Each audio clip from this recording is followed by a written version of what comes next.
If the government is doing efforts to improve the present structure, and for the last 25 years the efforts are on, then why we require GST at all? That is the obvious question. What is the international experience? What the country think about GST? What is their experience in different fields? We will touch upon that. Then we will be talking about the dual GST model that India have. I understand most of you must be knowing about it. I will just touch upon it. Then comes the major milestones, where we are and what is the current state of play. This is how we are going to do it. In the second part of the presentation, which my colleague Mr. Nitin Goyal is going to take, we will be talking about what industry should do now to get prepared for GST. There are certain things which industry can do now itself. Let's see what are the tax reforms the country has seen. In 1986, 25 years ago, the first tax reform came in the form of restricted VAT, value-added tax.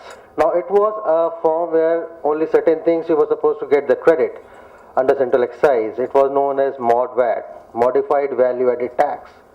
1991, a report of tax reform committee was accepted and VAT recommendation was accepted and VAT came in. That brought in 1994 the introduction of service tax. Only 3 services were there in 1994 on which service tax was levied.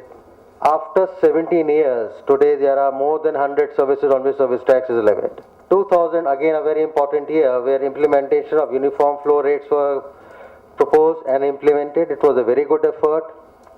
Replacement of mod VAT by SAN VAT, central value added tax. Most of the things came into the VAT net. You can take the input tax credit.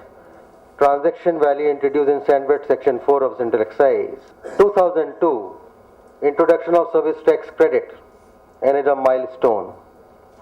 2003, Haryana implemented VAT.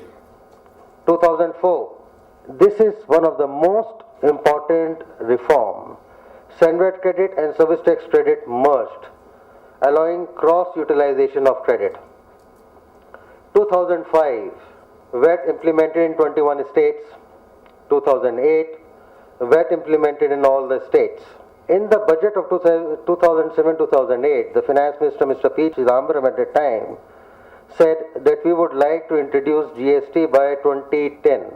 GST with all parameters, without any boggling of mind, we can say is the biggest tax reform ever this country will see.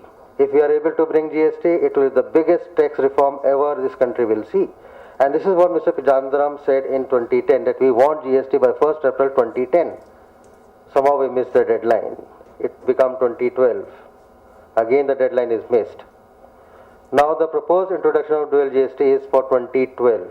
Recently, CBC Chairman Mr. Majumdar has said that we should be ready for GST by October 2012 in one of the news articles. Does it mean we are saying that we are going to miss the deadline?